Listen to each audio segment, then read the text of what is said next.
Selamat pagi yang indah dan bahagia bagi kita semua untuk hari ini.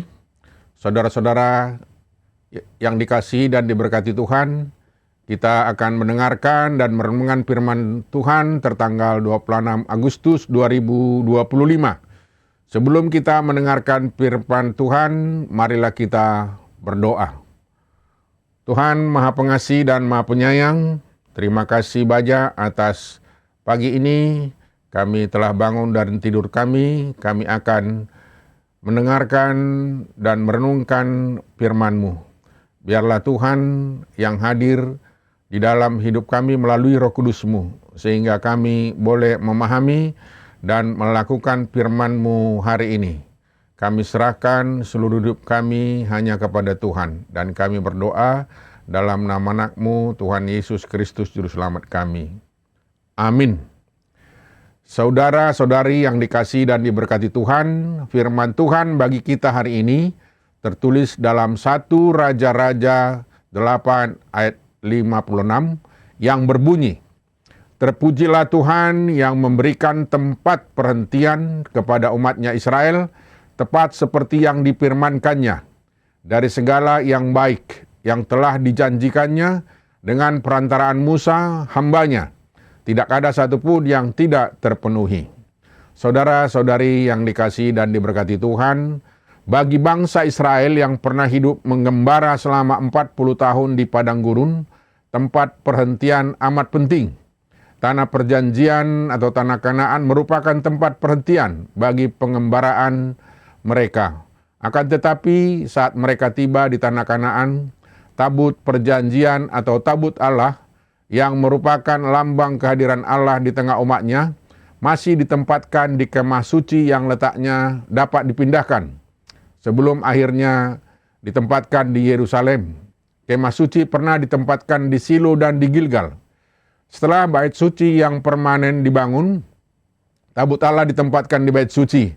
Ditempatkannya tabut Allah di bait Allah di Yerusalem merupakan petunjuk bahwa bangsa Israel mulai tinggal menetap. Dengan demikian, tidak mengherankan bila dalam bacaan hari ini, bait Allah disebut sebagai tempat perhentian.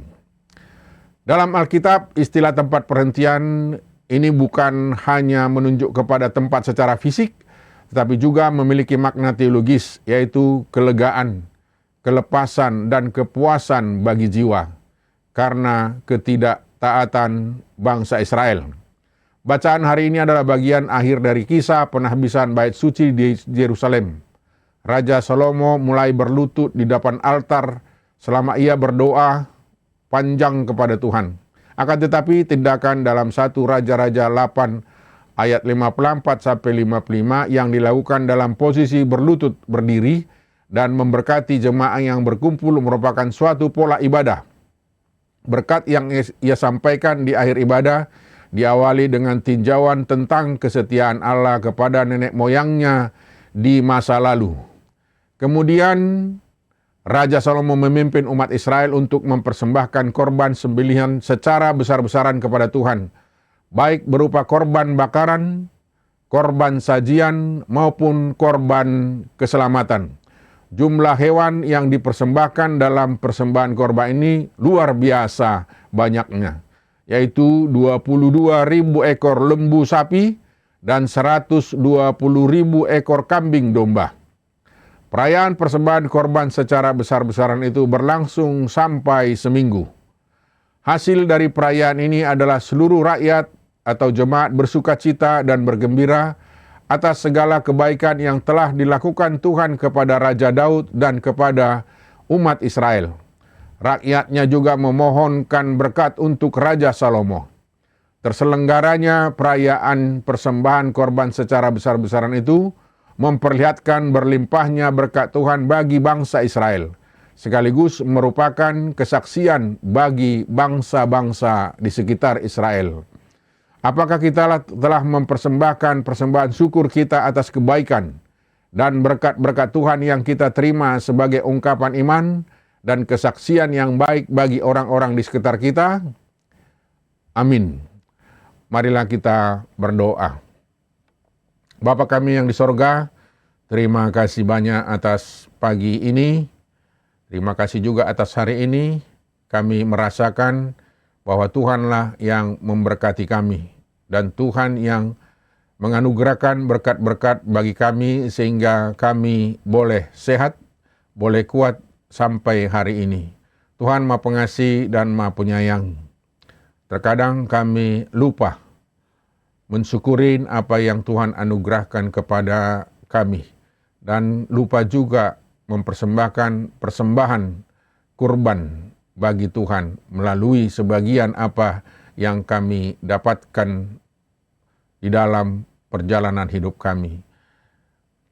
Hari ini dan pagi ini Tuhan mengingatkan kami agar kami boleh menjadi saksi dan menjadi berkat dan saluran berkat bagi sesama kami. Tuhan Maha Pengasih dan Maha Penyayang, kami meminta ampun atas kelalaian kami dalam menjalani kehidupan ini. Tuhan Maha Pengasih dan Maha Penyayang, pada hari ini kami mau melakukan aktivitas kami masing-masing. Kami mau serahkan kepada Tuhan, biarlah Tuhan yang menuntun dan membimbing kami sekaligus memberikan semangat bagi kami dalam melakukan setiap aktivitas kami.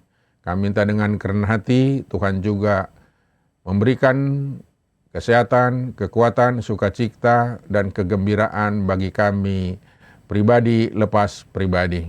Kami serahkan seluruh hidup kami hanya kepada Tuhan, dan kami berdoa dalam nama anak-Mu, Tuhan Yesus Kristus, Juru Selamat kami. Amin. Selamat beraktivitas, Tuhan memberkati.